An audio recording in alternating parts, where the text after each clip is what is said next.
So It's red. Yeah, you're good. yeah, all right. So this is JavaScript modernization efforts for Drupal 8. Awesome. This is me. It's me in Iceland, where it was extremely cold. I had to wear 2 jackets the whole time. I am a JavaScript engineer for Acquia, Office of the CTO, Drupal 8 JavaScript maintainer, and honorary old person. I just learned that you could do transitions in Keynote, so be prepared. And I work exclusively on Drupal core and issues sort of touching it. Find me on Twitter, always working, or you, Dr. Powell, on Drupal.org. So, and yeah, let's talk about JavaScript, which may be weird at a Drupal camp, but I think there's a growing sort of momentum around JavaScript at within Drupal, especially in 8x. So, just like a very brief history lesson on ECMAScript standards. These are the things that sort of define the features you can use in JavaScript. So, also, I love Pokemon, so this GIF presentation is filled with Pokemon GIFs like throughout. Back in 1996, Netscape Navigator 2.0 is while JavaScript appeared. This is the first revision where something that looked like JavaScript was available, but was not actually standardized at all. Then in 1997, we got the very first official release of the ECMAScript standards. This is ancient. This is honestly in 1997 is about the time that I started thinking about JavaScript. So it's been a many years since then. 1998, ECMAScript 2. So we were kind of on a nice yearly schedule. We were thinking great, this is going to be good. We're going to get a release every year. The standards are going to improve. Everyone's going to be happy. 99, ECMAScript 3. These things no one uses. This is too old at this point. But then, catastrophe. ECMAScript 4 was technically abandoned a year later, and this was due to sort of political differences between the members of the working group of the technical steering committee.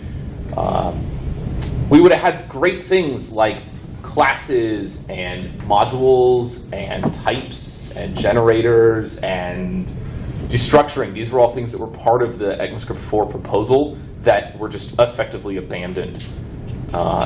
And if you're even remotely familiar, you'll see why in a minute, why this is kind of important. So, 10 years later, we get ECMAScript 5. So we went from ES3 in 1999. 10 years later, we get ECMAScript 5 in December of 2009. This is what almost everybody used exclusively for the last 10 years. Almost 10 years now. So all of Drupal is written in ECMAScript 5 compatible code. And a lot of this is due to the fact that we've had to support Internet Explorer for years. So we can't move beyond that in a lot of situations. So present day, Pikachu and not Eggman are taking a relaxing bath because it's hot outside. ECMAScript 6. So this is known as ES 2015 more commonly. This is when it was released. So we went from 99 to 2015 without a spec release. That is atrociously bad. But we got features like classes and modules and iterators and for of loops and arrow functions, promises, math improvements, and if you remember back, ECMAScript 4, these were all features that were supposed to be in ES4 that we would have had. We could have been 10 years ahead of the curve right now with JavaScript, but due to whatever issues happened back then, we weren't able to get to that point. So, and up until just very recently, this was just out of reach for Drupal's core implementation. So, ES7 now. This is ES 2016. This is out right now. If you're using like Node or Babel, these things are available. These features are able to you. Get cool things like exponent operator. It's great. You don't have to do some convoluted math hoop jumping to get through there. And the future, right? Where are we going next? And that's ECMAScript 8. This is in like active development right now. We're going to get so things like observable streams, class and instance properties are coming, operator overloading, and async await, which is huge to be able to avoid that like sort of promise .then chain. If anybody's familiar with like callback hell, you'll realize that promises solve some of that, but then they just introduce their own sort of pattern problems, and async await tries to get to that. But hopefully we won't get to the point where we have to wait another 10 years for another update. Hopefully we can continue this sort of yearly trend of spec releases. I think if we have that problem again, JavaScript will just be dead. That's a terrible thing. And we'll all be stuck in this sort of language that we have today. But all of this, all these standards, all this spec, this is all dependent on browsers still. We're still dependent on like Internet Explorer and Firefox and Chrome and Safari to implement these spec features in their JavaScript engines. Without that, they're just like vaporware spec. You can't use them. So this is sort of like on manufacturers to be able to get to the point of using them, which is a little bit scary given that some unnamed browser manufacturers continue to do bad things. So any questions thus far? No? So people always ask, like, what about jQuery, right? What is this? Where does this leave jQuery in the picture? And I'm sorry to tell you that in Drupal 8.4, jQuery has been deleted. Okay, cool. That's not garner any laughter at all. But just kidding. It's not deleted. But jQuery is not as needed as it used to be, right? It offered a nice, like, DOM abstraction. It smoothed over the sort of inconsistencies between the browser API when interacting with the DOM. And now, as those features become more standard with new versions of ECMAScript, we can sort of roll back our dependency on jQuery. And I think that's going to be good. So now, we'll do like this really fast ECMAScript ES6 tour where we go over some new features here. It's things that you can use right now, which are great and make everyone's lives a lot easier. Pikachu too. Look at that. We're going to talk about const and let. Talk about scope, destructuring, default parameters, and arrow functions. This is not everything that's available, but this is just like a brief whirlwind tour here. So, anybody familiar with const and let right now? Definitely. Okay. So, a lot of people think about const as a replacement for the var keyword in JavaScript. And const means that the identifier can't be reassigned, right? Doesn't mean that it's immutable, right? The values are not immutable. You can create an object, x, right? And if this were immutable, you would not be able to add any properties to this object, right? But what you can do, you can have properties mutated. You can add new properties to an object that's defined with the const key, but you can't change, like x cannot equal a string later down the line. That's with const you can't do that. So let just signals that the variable may be reassigned. And all this does is that you're going to you might change this later down the line in some loop or some other callback. You want to change the value. Right? Is that clear? That's the difference use case over var, where you would just assign everything to a variable and then they would get hoisted and shuffled around. So let's talk about scope, right? Drupal has very scary scope issues in its JavaScript. If you've ever poked around in Core's JavaScript at all, you'll notice that we do like really unfortunate things with this and context, and the Drupal global just gets like in this sort of polluted namespace, which we're trying to fix. But this makes things hard, and ES6 and upcoming features make it a lot easier to sort of manage scope in JavaScript. Calling back both let and const, they create variables that are block scoped. Prior to ES6 and ES5 and below, everything was function scoped. So as soon as you design that function, you could call the variable with var, everything was available. You could just willy-nilly call them, even if you defined it after it was available, which was very unfortunate. So just an example of block scope. Let temp, console.log temp, you're going to see reference error, temp is not defined. This is a great, this most simple example of block scope.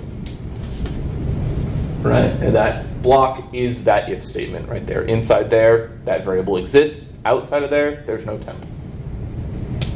Old function scope, this is what everything in Drupal is sort of accustomed to. This is why we can get away with doing certain things that aren't so great these days. If you define temp here, you console log. Does anyone know why this works?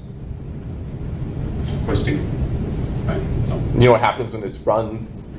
Yeah. So it is hoisting. When this function runs, this variable gets moved up out of the if statement and is declared up there, and then this just becomes a reference to temp. So that variable exists in the function scope instead of in the block scope of the if statement.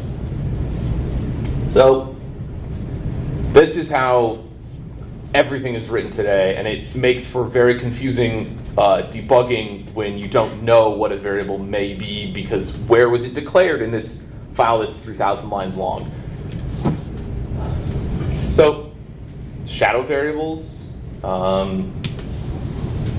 So here, foo is defined in the top of the function, and then inside we shadow foo to be 10, and then it's 10, and then if you look at it down here, it's 5. Right. This is still a problem even with block scoping today, but this is like a variable reuse shadowing. Just to jump like way ahead, we actually prevent this in the new coding standards for Drupal core. So you won't be able to submit a patch that does this because it'll get flagged in coding standards violation. Is that in the latest version of Coder, or what's linting that? ESLint. Okay. Yeah, it's in ESLint for Drupal core right now. Okay. And if you're writing a contrib project, you can reference the ESLint standards that are in core, but just be careful because you'll need to install the dependencies that are in core if you want to use that standards, or those standards, because they're based on AirBnB. So, really? Okay. Yeah, I'll get to, yeah. Okay. Yeah. So, just as a heads up, this is doable, and it has some confusion, but we'll stop you from doing that before it gets out of hand. Default parameters. This was like when this was finally out, this was like one of my favorite things that was available in ES6. This allows functions to be initialized with default values. Right, it saves you like so much like confusing effort and template code at the beginning of your function. You may have seen this a lot, or like variable a equals a or an object. So if a doesn't exist when it's passed in, you assign it to an object. This is like all over everywhere in Drupal core.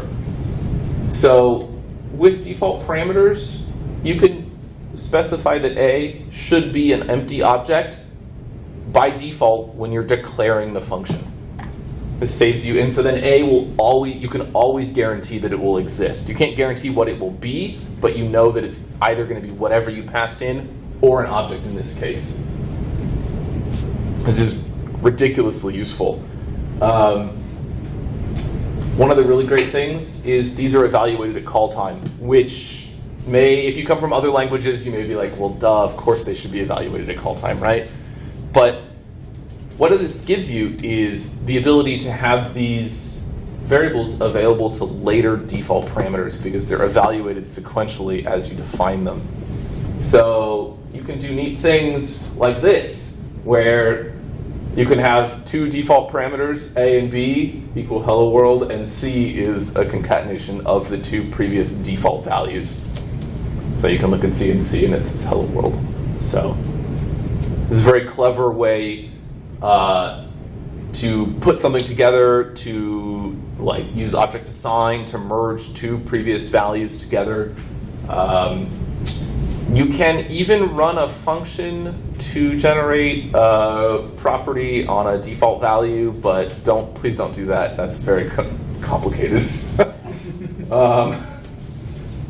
So I know this is super fast. Any questions thus far, like about any of these features? Doing great. Okay. Arrow functions. So we already saw some arrow functions in the past. I should probably preface this slide with like a seizure warning or something, but like arrow functions were the most contentious feature in ES6 when they were announced. People were like, why are you doing this? This looks insane. Please stop. So these have been available sort of in other languages for years, but they just look like this. It's just a fat arrow over there on the right, and that just replaces the function keyword to most people. In most instances. But it does bring some other changes to how functions work in JavaScript. It's no automatic binding of arguments or this. And by this, I mean the temporary value that's created to represent the scope of the function that you're operating in. So arrow functions don't create their own this context. They reference the outer context in which they were declared. You may have seen a lot of things that look like this. That equals this. You may have even done it in any sort of JavaScript you've written because you want to reference the outside scope inside your new function. And you just assign the current value of this to a new variable. This got like really confusing when it came to like debugging things. Like a 10-year-old Ajax.js issue has this problem because we didn't know what this meant. You could solve this with bind. If you're familiar with bind, raise your hand. So for those that are not, bind allowed you to call a function with bind and change the value of this when it ran, right? Because they bind whatever this value should be. That is a way we could solve this, but we just never did. This has the original meaning from the enclosing context, right? As mentioned this earlier, but basically, you know that when you create a function with an arrow function, it's going to mean what's enclosing context. This is very useful to always know what this means. This is great. P2 is just super happy here. He's loving his life right now. So, some like sad things about arrow functions. I don't bind an arguments object. Does anyone know about arguments in arrow functions? So, regular functions, if you called that and you didn't know how many parameters were going to be passed to your function, you could just look up the arguments object and it would be an array of all the properties that were passed to your function. You could just say arguments, yay! Well, that doesn't happen anymore. You can't just grab arguments out of thin air inside your function scope. So you can use the spread syntax, which is cool. We use this now. And this takes all of the infinity arguments that could be passed and applies them to an array called args. It basically works the same as defining sort of this invisible arguments object, but you get it in a more sane sense. So Arrow functions can't be used as constructors. If you're making a class or some kind of other thing, you can't use arrow function with this or with new. This won't work. And that is primarily because arrow functions don't have a prototype property. So you can't assign any prototype values to arrow functions. A lot of the way that we did things in the past was to assign prototype properties to functions, and that's how a lot of the JavaScript API is implemented right now. We can't just immediately convert everything to arrow functions and start assigning prototype keys. This doesn't exist. So, any questions about arrow functions? It's kind of confusing, I know, but we'll get there. We'll make it better. So, destructuring. This is really cool. This is something that's been available in other languages for years, but now comes to JavaScript.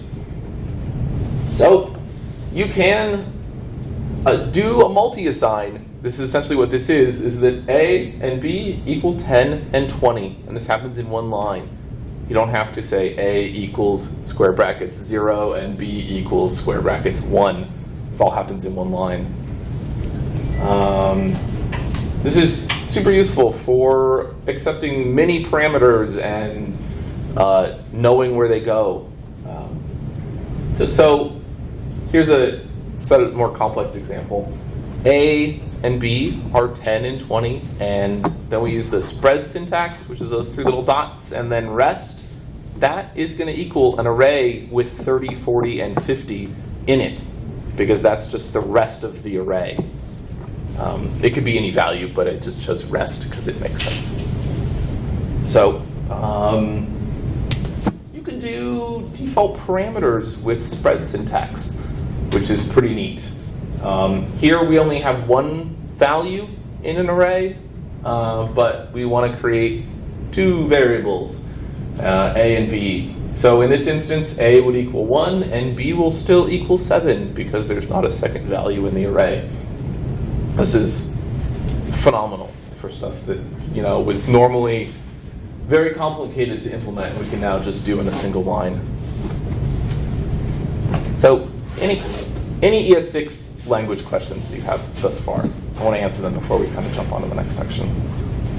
So what would be a practical use of this new syntax? I'm having trouble imagining it. If you have an object that you want to destructure, you only want to get a specific key out of an object, and you don't want to, or you want to take a whole bunch of keys and map them onto a new object, you can use the destructuring syntax to create a simpler object without having to look through all the keys in the object, take those keys, pass them to a new one, and pull their values and assign them as well at the same time. You can also destructure and default our method arguments, which is really useful. Yep, you can with objects.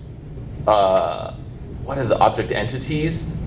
All right. Okay. So here's an example. So in ES7, there's a array prototype built in called entities.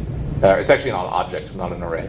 But in the past, if you wanted to look at all of an object's keys and you wanted to figure out what their values were, you had to loop through an object, use object keys to get the keys, loop through that array, because that's an array of all the keys, and then make a reference back to the object and then figure out what that value was, right? With object entities, or entries, it returns two arrays. One of them is all of the keys, and one of them is all of the values, and they're in matching sequential order. And with destructuring, you can destructure that into an array that is, or an object that is a single object with a single key and its value. So you can sort of do in-place reassigns. It's kind of like map in jQuery. Yep, and map is a array prototype built in JavaScript now. Right. Okay. Yeah. Okay. It's actually been there since ES5. Maybe. I don't know. Anybody else? On this line, what is A? A would be 1. Okay. Yeah, but we assigned it a default value. So even if you pass an empty array, A and B would still exist. They would be 5 and 7.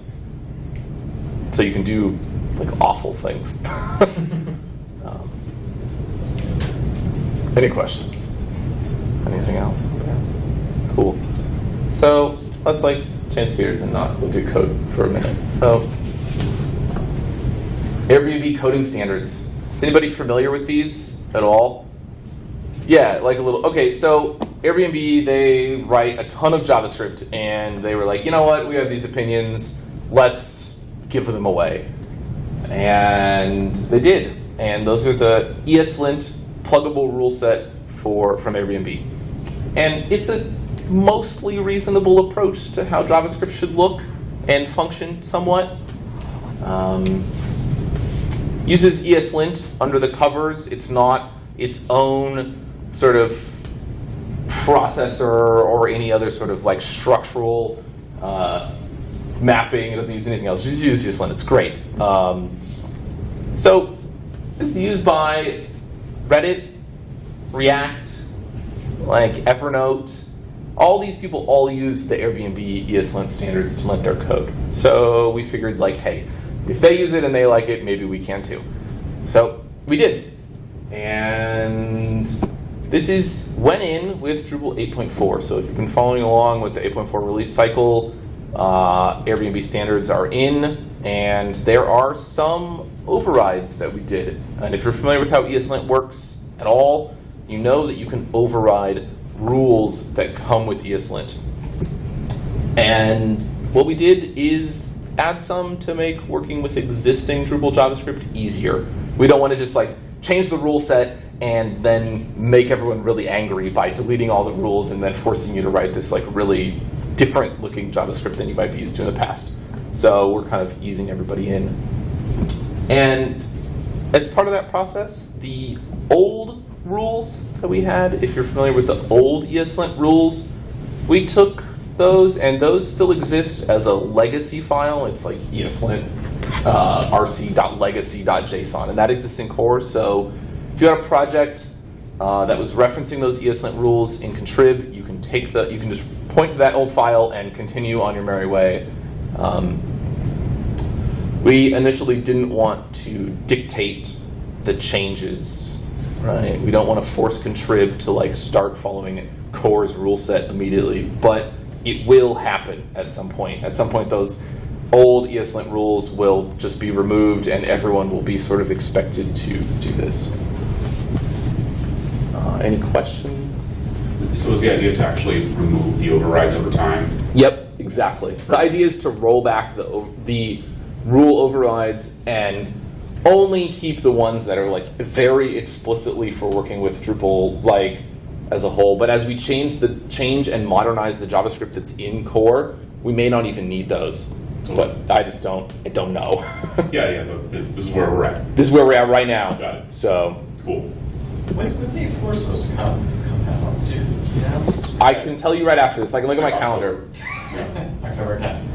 Yeah, I can look at it's on my calendar. I don't know. I have the RC. The beta window is soon. I got an email. I'll look it up. I feel like I should know this too, but Yeah, right. Babel. So, anybody familiar with Babel at all? So, Babel is a JavaScript compiler, except that it takes JavaScript in and puts JavaScript out the other side. It doesn't change the language. It's great. And Babel allows you to write next generation JavaScript today. So all of those fancy features that are in ECMAScript 8 and technically in ES7, you can write all of those features today, and Babel will spit out code that works in every browser. That's phenomenally amazing. And I mean, I can't thank them enough for doing a really good job with this. So back in 8.3, 8.3's out already, we included a package JSON in Drupal core. We kind of snuck that in. No one even really noticed. And we added Babel to core code. So if people had been paying attention, you could have started writing ES6 compatible code in 8.3. But we weren't like super on the ball with this So we shipped it with Babel preset ES 2015, which no, you shouldn't use anymore. It's like out of date. It contains only standards for writing only ES6 code. And that's like not great. So 8.4 came around and we were like, oh, let's fix this. So we shipped with Babel preset ENV now. Yeah. Is anybody familiar with Babel preset ENV? All right. So Babel preset ENV is like future-proof transpile settings. And what this allows you to do is specify browsers that Drupal supports and specify the versions that it supports. And Babel looks at your code and looks at your versions and builds a table and says, okay, we need to transpile these things. And we don't need to transpile these other things because browsers are getting better, because we finally dropped support for Internet Explorer 9 or whatever it is now. And that's great. It's just like basically all we have to do is keep those browsers up to date and keep the version of preset ENV up to date, and we're good. There's no more like hand wrangling for transpile settings. Right now, we're looking at transpiling against these guys. These are the files, these are the browsers that are in our Babel presets, but it's like Internet Explorer 9 and greater, Edge 13 and greater, Firefox 5 and greater, Opera 12, Safari 5, and Chrome 56 greater. So it's transpiling everything. Yeah, we transpile everything because, and we'll get to, that's because we only look in the end at the worst browser in that list.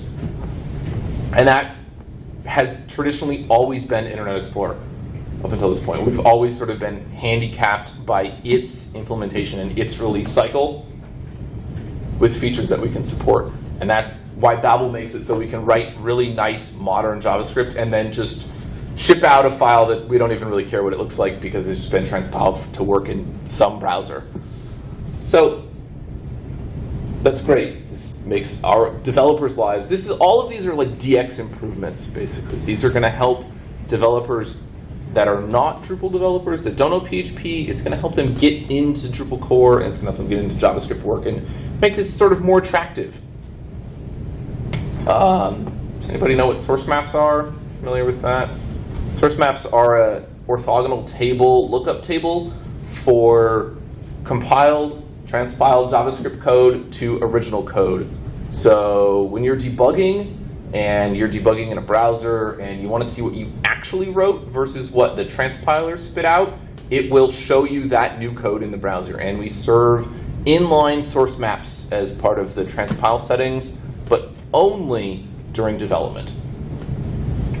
So that is a key thing. If you're going to submit a patch and you're going to use this stuff, make sure to not include the source maps because you get kicked back, because that file will be like 3 times as large as it needs to be. That's a disastrous patch, though, if you have a source map, man. So, yeah. yeah. I already did it, actually. I submitted a patch for the source map. It must have been pretty awesome. Yeah, it was like, yeah. Yeah. But That's cool. Source maps are very useful for debugging, and we wanted to make sure they're available. But there's a patch right now that makes the build process commands a little bit cleaner to make it so it's harder for people to submit patches with source maps in them. So, any questions?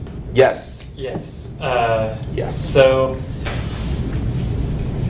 does this happen on like the clear cache, or where is like the transpiling actually happening? Do we have to change like our production workflow or anything like this? Question.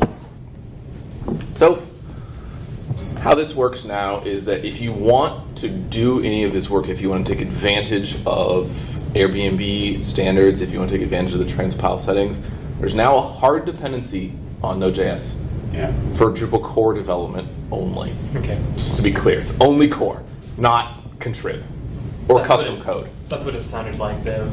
We might be doing something like that. Yeah, and that there are no hooks into the sort of PHP subsystem to run these commands for you.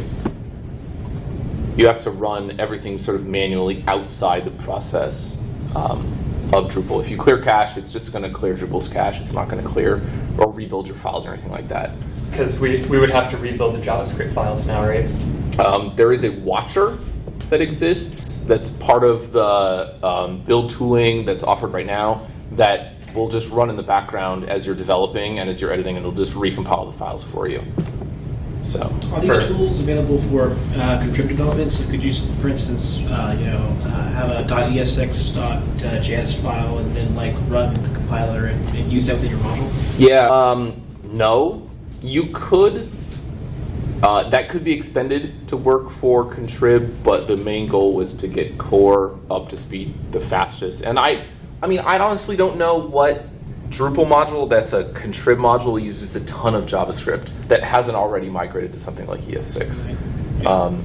Most of the time, those are like custom libraries that you import with the library. Yeah. But yeah, the hard dependency on Node.js is something that we felt people would kind of be a little wary about, but Can we take a survey in the room, see who's familiar? is anybody familiar with Node.js?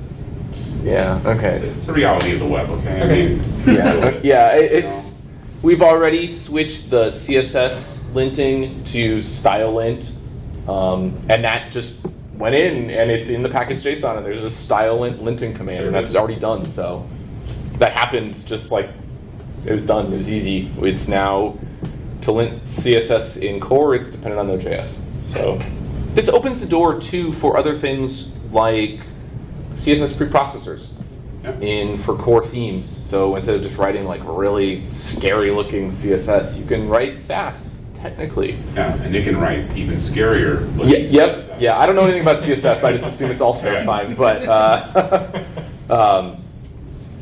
yeah, I think that it's a good thing. It's sort of like a reality here that we're there, and we have to sort of keep moving essentially. But I think that having this for contrib, it could be extended, and I think you could look to the stuff we've done as sort of a pattern on how to do it. Yeah, you could like import the package JSON file. Yeah. Effectively, if you wanted to. So, what's next, right? Like, where are we going? What are we going to do next? So, right now we have taken all of the core JavaScript files, duplicated them, and added a different extension that's .es6.js. And all those files have all been transpiled, even though they remain the same code on the other side because there's no new modern features in them. And then those are the files that are served in 8.4. Right? So this is already out there. We could go back, but it'd be a lot to unroll. So, where we go next is looking at all these files and trying to add modern language features to existing JavaScript files. And that is an enormous task. Right? There's just 3 maintainers of JavaScript in Drupal 8, and there's very few people outside of that are even mildly aware or interested in what we're doing. So if you are into JavaScript and you have free time, I would greatly appreciate any help you can provide. And that's just modernizing, right? Yeah, That's modernizing. implementing good, arrow functions, right? Yeah. Reducing scope, right? Going in. Yep. With Yeah. keywords, I got you. And a lot of it too is, the other thing we really need help on is test coverage. Okay, gotcha. So, what's the inclusion of testing facilities that come with packages? It comes like Karma or something like that? Nope, we have no way to do any kind of unit tests because Drupal's JavaScript is like the DOM manipulation. No, code. I got you. Yeah. I got you. It's not exactly unit testing, it'd be more functional testing. Yep, and there is a I understand. patch to add some functional testing support to TestBot and to add like a functional testing library into Drupal core that's written in JavaScript. Because right now, to write functional tests for Drupal core, you have to write like PHP. And for me to do that, that's like a nightmare. You really don't want that happening, but... I know that there was a Phantom JS test case that was around for a while. I don't know if it's actually still in use, but there was one that was there actually for functional testing and so. But I thought that was a little interesting that at that point it was like using Phantom inside, wrapped with PHP. Yeah. It's like, well, what are you testing? There is.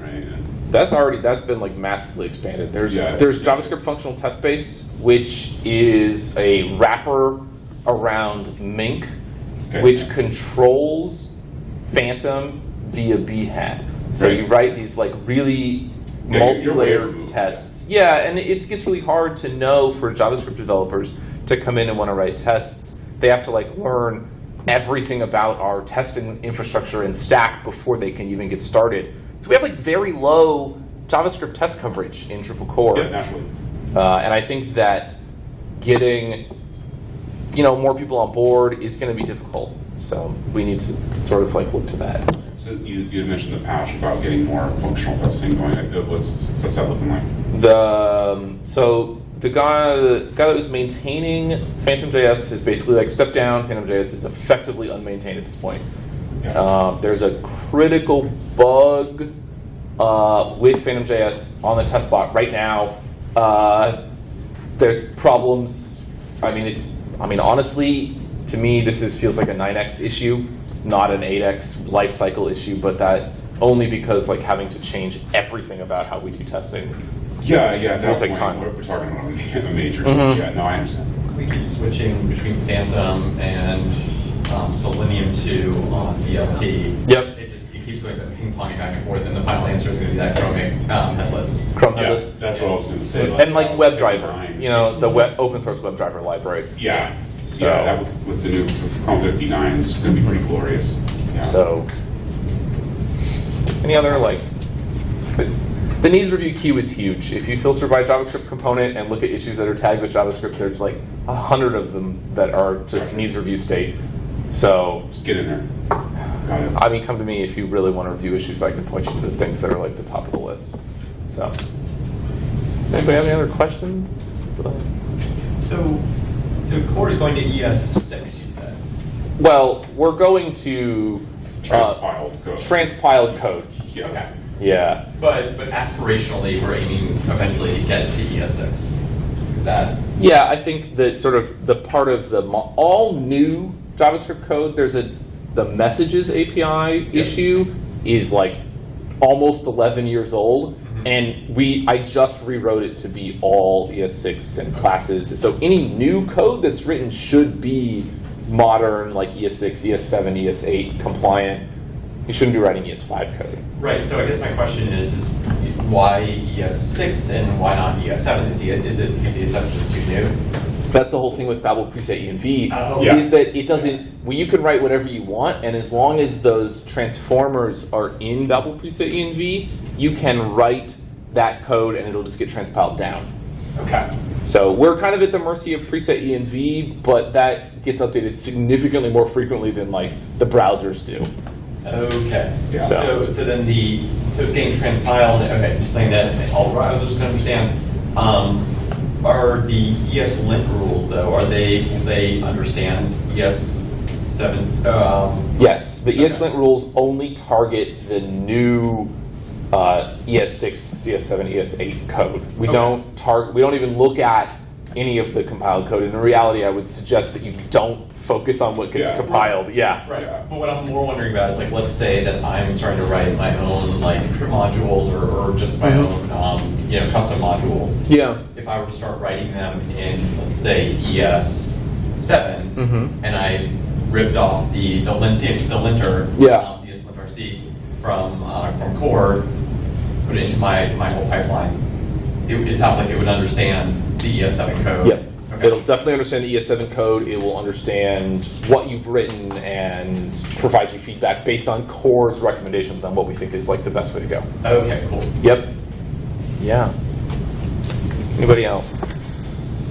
Yeah, so I think I'm kind of curious because of the issues with functional testing and the nature of how JavaScript is written, especially jQuery, heavy code, right? Is there also more of a policy that will be established for writing code that is more service oriented, more unit testable, right? And then we just leverage something like jQuery interactions just for the actual like front end code. No logic would live there. And I see a lot of that now, and it always becomes this afterthought, the testing afterthought, Yep. right? From front end style development. So from a code perspective, it seems like there's opportunities to at least have a little bit more opinion and establish like, listen, we're going to write, well-formed code. It's going to be modular. It will be, cohesive. It won't be quite as coupled, especially the things like DOM manipulation Yeah. libraries, Mhm. right? Which should lend itself to better testing, right? So it seems to me like the policy is really the driver, and then the technology is easier to solve once everybody's over Yeah. the consensus banana or whatever, you know what I mean? Kind of. Yeah, we like have thought about that a lot. Like, how do we Yeah. get everyone on the same page? Like, we all know, everyone realizes we need testing, right? And we Yeah. need not just like functional testing via PHP. We should have like functional testing in the language that it's written in. Yes. And we should have unit testing. And to your point, it's really hard to do those things now because core JavaScript is so like tightly coupled between the like logic, like how does this thing happen, and then what the DOM gets Yeah. updated. And those two pieces, that like code is like so intertwined that if you want to run like unit testing, you have to like basically construct like a false partial Exactly. DOM each time, and that can be like exceptionally painful. Absolutely. I mean, if it's just like click handlers, one thing. But yeah, all of a sudden, I mean, you know, especially if it's going to be like something like views or something where you're going to get a lot of interactions and all Mhm. that. And I think our end goal is to remove as much jQuery as possible and just use sort of what's native to the browser for, because a lot of what we do, if it looks to be select an element and like toggle or Simple add adjustments. some like Absolutely, you don't Yeah. need jQuery to do that, man. I mean, the So- document API has that, and most of the time it's going to be a lot more performant anyway. Yeah, and you'll get native optimizations. So, Right. And since we're so far behind on jQuery anyways, you might as well just stop using it. Yeah, yeah. The jQuery update feels like a module that's like a basic requirement if you're going to build a site, which is terrifying. Totally. So- Yeah, and it is. There should be query. It is a requirement, right? So that's pretty cool. Yeah. So in terms of questions, I know we have a little bit of time left. Are you down to kind of cruise the queue and talk about stuff that's important to you? Yeah. I can give you guys like a little demo of like what's going on. Yeah, let's do that, man. All right, let's like figure out how to use my computer when I'm not looking at the screen. All right, no, go this way. All right, and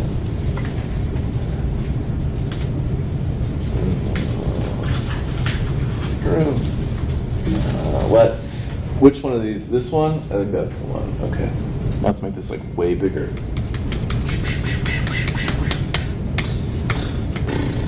Everybody's That'd be amazing one of these days when we have a Drupal standard for PS1 prompts. yeah, right. Right. So let's just like look at this file a little faster. Figure out where this is. I have no idea where this is going to open up.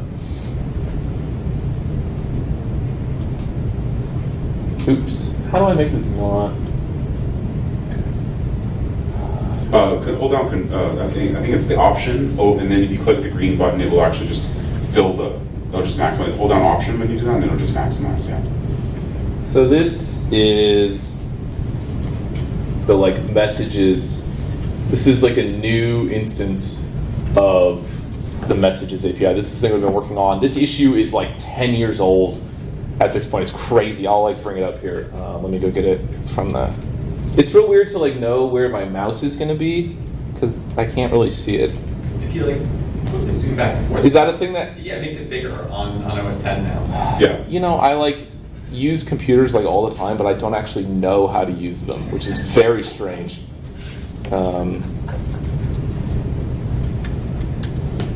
But this is written as a class now. If anybody familiar with ES6 classes at all, they're essentially just sugar over object prototypes, but they make because we never got whatever. That's not the.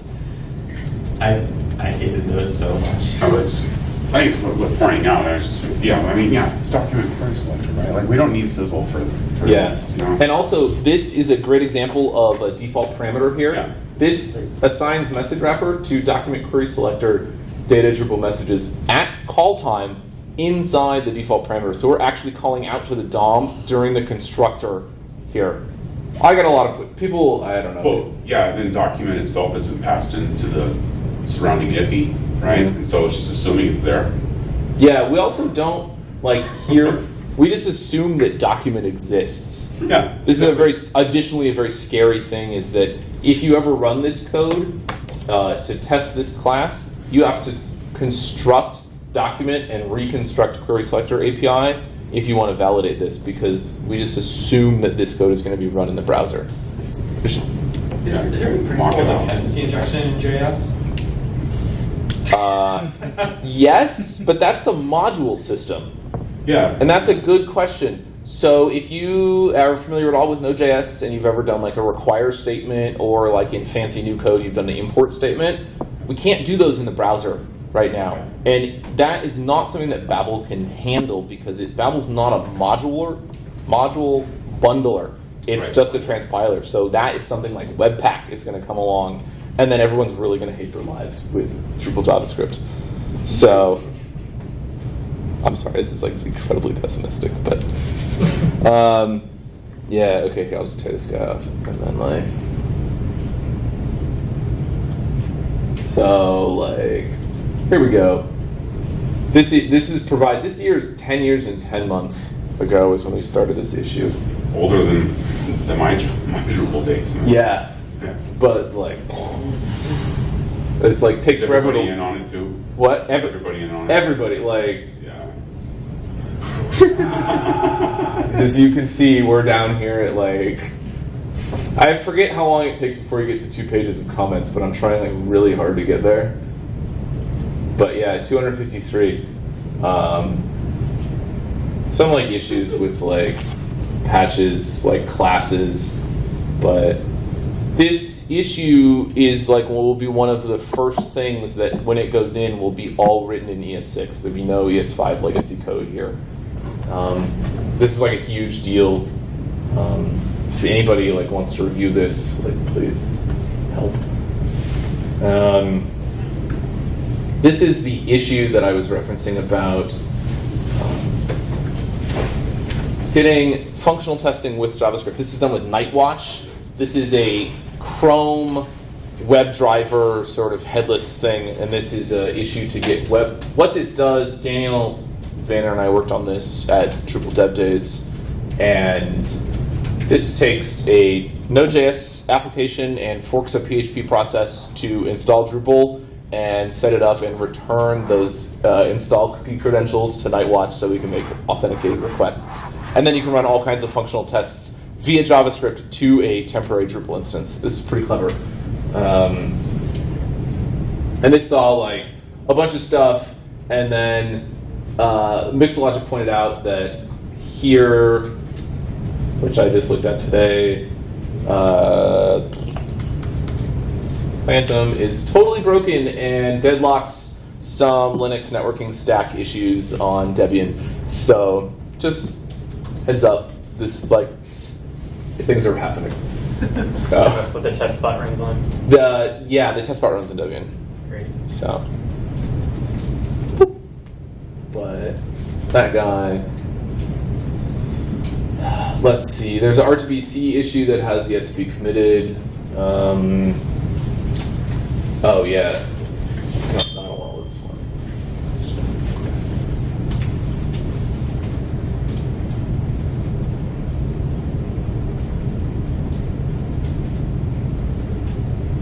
Yeah, okay, here's an issue. This is 7 years old. I don't know if anybody's ever experienced this or not, but sometimes when you get data back from Ajax in Drupal, this actually still happens in Drupal 7, things get wrapped in a div once in a while. They don't actually get inserted into the page in the way that they were returned from Ajax if you return an HTML string. And this issue has persisted for like a billion years. So this is in needs review if somebody wants to take a look at this last patch that's down here at the end. I wish I knew how to just get to the end of the page without scrolling. Command down. Everyone's so much smarter than me behind these computers. Yeah, we basically then instead just look at the types of elements that are returned and then decide whether or not to parse the syntax tree that gets returned and figure out which elements to wrap and which ones not to wrap. So if you're using theme debugging, if you have Twig template debugging enabled, this won't wrap the comments that get returned in empty div tags. Now, that's huge. So that's an issue. Table drag. This is a If somebody wants to write a test, if anybody is like really spot on with tests, table drag, this is a regression that happened at some point, but basically you can't use the arrow keys to move items around when you're looking at like a list of menu items. And with the patch applied, things work as you would expect, but it needs a test. So anybody that's wants to get into testing, I can help you get started. What's there? Okay. Yeah, but the patch definitely works. Like it's manually tested. It works great. At least it's anything that's new that's going in that's JavaScript basically has a hard requirement on needing a functional test. So just so we don't have these kind of regressions at this point. Gotcha. But then those functional tests would be the phantom stuff that you moved through. The phantom stuff that's currently broken. Yeah. Okay. Gotcha. If you want to like look like So it might work locally. Got it.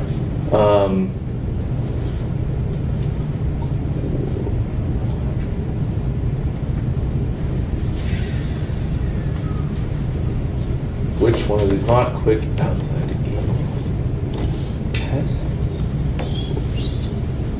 functional. Jesus, impossible to see. This is like a great. This one extends outside in JavaScript test space. Is anybody ever used settings tray in Drupal 8? Maybe not. It's the experimental module. Yeah. I made this. But this extends JavaScript test space, which extends the functional JavaScript test space. Okay, cool. But you can look towards the outside-in module in core if you want a good example of how to test like a billion things on a module. We wrote a lot of this. Has really good test coverage and tests a lot of things. So just if you're looking for like examples of how things should work, yeah. Awesome. And if you want to run these locally, actually I got to do that too. So, any other questions? Anybody else? Is everyone like super excited to work on Drupal core and get started contributing? Yeah, first time contributor sprints. Oh no, I've done it. I've been on there, but I think that the JavaScript side is. It was nice to hear a little bit more about what's really going on there and the state of things, because I do a ton of JavaScript and it's just like the lifeblood of the web right now. It's nice to at least see what you guys are doing in terms of trying to embrace the broader JavaScript community. Ooh, Yarn. So is One of there- those. Oh yeah, we use Yarn. We don't use NPM. Yarn is a hard dependency because it's a billion times faster. I mean, except for whatever the news was that came out this week. NPM 5? Yeah. It's still slower. Is it? Okay. It's definitely still slower, but they did phenomenal work. Yeah. So I can't knock them at all. So it's great. I'm glad that NPM 5 is like took all the lessons that we learned from using Yarn. But we already migrated. We're already on Yarn. It's not. We can't go back. Yeah. Is there any plans to like incorporate Ember tighter into core, or actually incorporate it at all? No. No. That if I that will never happen on my watch. Absolutely not under any circumstances. That is the worst idea, because what we're going to do is tie ourselves to another framework, and it won't get updated, and it'll just be like Backbone all over again. Okay. That is the biggest problem. I really would rather see us make our JavaScript great, make our APIs for interacting with Drupal over HTTP API amazing, so anybody can build whatever they want on top of, like, use Ember or Angular or React to build a thing. Totally. And then we're not committed. We don't make a commitment. We make a commitment to having an amazing API that effectively replicates all the function of the standard UI, like the web UI that Drupal ships with, over HTTP. Okay. And I think that is the choice that's the direction we should be going. And I basically tell trees that like every day. So, but yeah. But we have a watcher, right? We like watch the files, and you can see like we'll.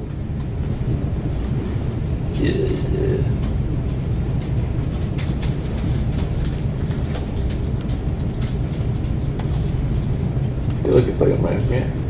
And we built this messages.es6.js is finished, and so this watcher just runs, does all the transpile stuff for you automatically. Good to go. And then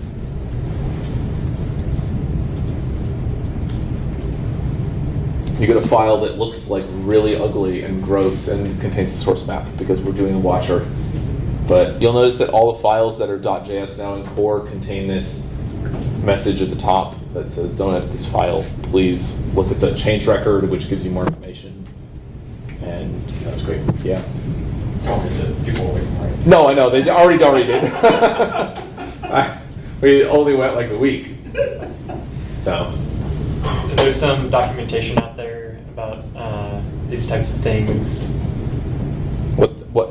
Like how to set up the watcher and things like that? It's all in the change record. That one? That one right there. Okay. Yeah. Or you can just ask me and I will help you. But basically, if you clone down Drupal core, go to the core directory, type yarn. If you already have yarn installed, everything's already installed. Just run yarn and watch.js and you're good to go. Okay. It's like we made it try to make it as absolutely dead simple as possible because not everyone is a JavaScript lifelong developer. So we don't want to make it harder for people to get started. We actually want to make it easier, even though we quadrupled the complexity. So, anything else? All right. Good. All right. Thanks, everybody.